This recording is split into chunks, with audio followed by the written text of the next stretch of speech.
And we have some other things going on here in this government that violate the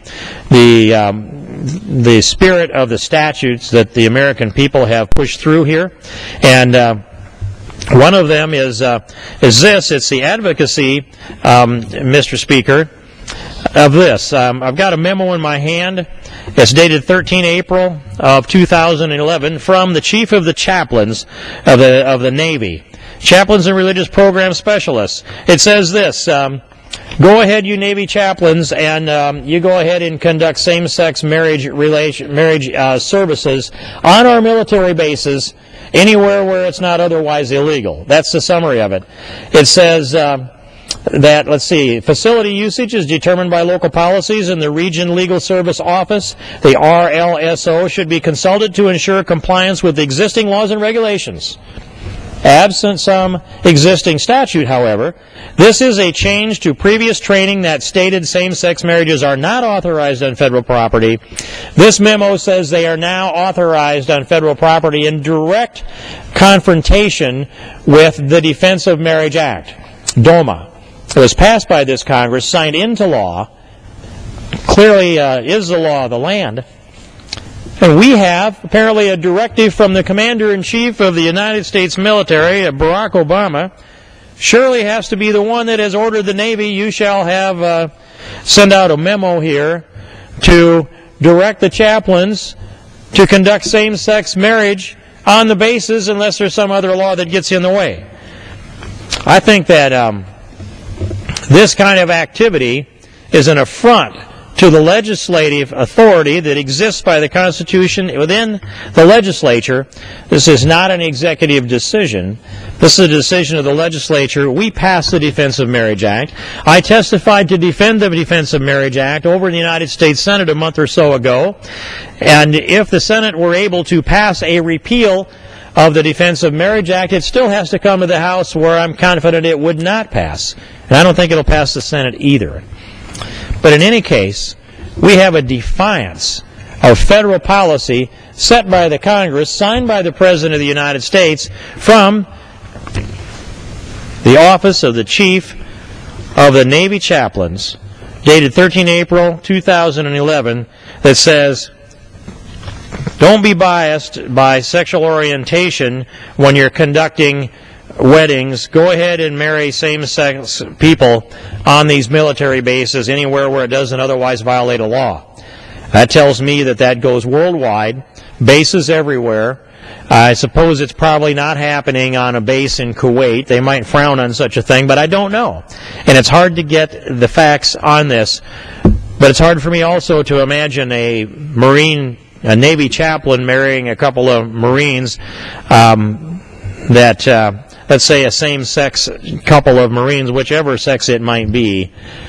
And this is going on in the United States of America and on bases around the country, Mr. Speaker. And it needs to come to an immediate halt. This Congress has acted on this. This House has sent the message. And, of course, you have the Senate on the other side, run by Harry Reid, one-third of the former ruling troika, that now becomes a shield for the President of the United States, and the person who carries the water for the President protects him when he doesn't want to have the confrontation himself. They've gone the other way.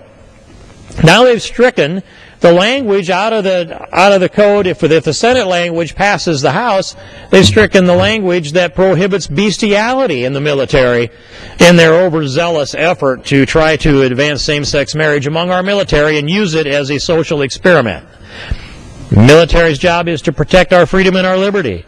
They take an oath to the Constitution. They put their lives on the line, and we give them something that defines the federal law, that defies the federal law. The Defense of Marriage Act. Now, this is bad enough, Mr. Speaker, and I'm going to ask to introduce this into the record, and I know that I have the privilege to do that. But I'll go on to another subject matter here that's, I don't know if it's more egregious, but it's plenty bad. This is a memo dated September 14th, 2011. Department of the Navy, Walter Reed National Military Medical Center, up on Wisconsin Avenue, Bethesda, Maryland. Visited up there and visited wounded a number of times.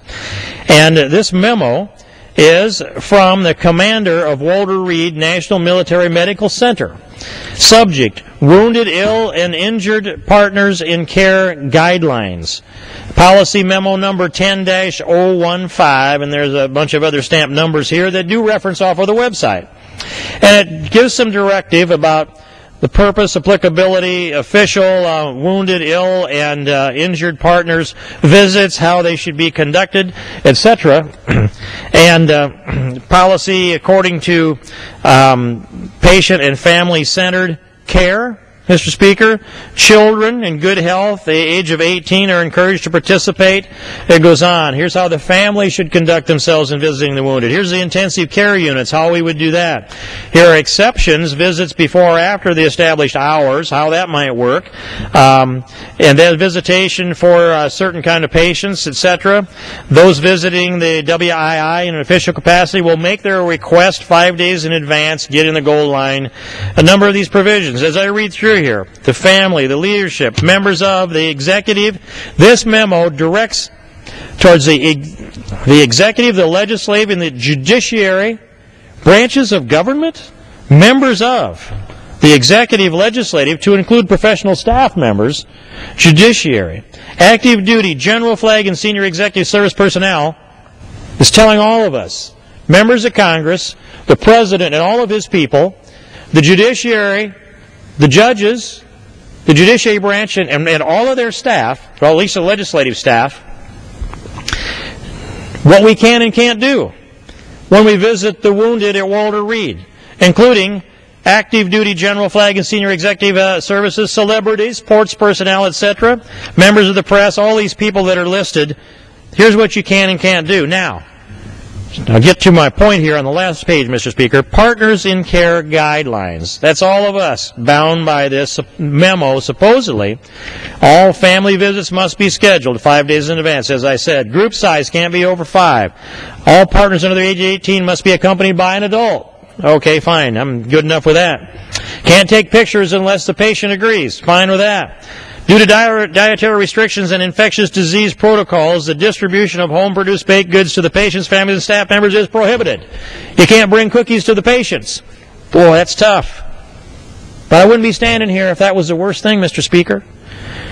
That's item E. I went A, B, C, D, E. Here's item F. And I'll read it into the record. Quote, no religious items, i.e., Bibles, reading material, and or artifacts are allowed to be given away or used during a visit. Close quote. Mr. Speaker, these military men and women who are recovering at Walter Reed at Bethesda have given their all for America. They've given their all for America, and they've defended and taken an oath to the Constitution, and here they are. The people that come to visit them can't bring a religious artifact. They can't bring a Bible. They can't use them in the services. A priest can't walk in with the Eucharist and offer communion to a patient who might be on their deathbed because it's prohibited in this memo from the Department of the Navy, the Commander Walter Reed, and signed, Mr. Speaker, in conclusion, by C.W. Callahan, Chief of Staff. I'd ask consent to introduce these documents into the record. And I thank the gentleman, and I yield back the balance.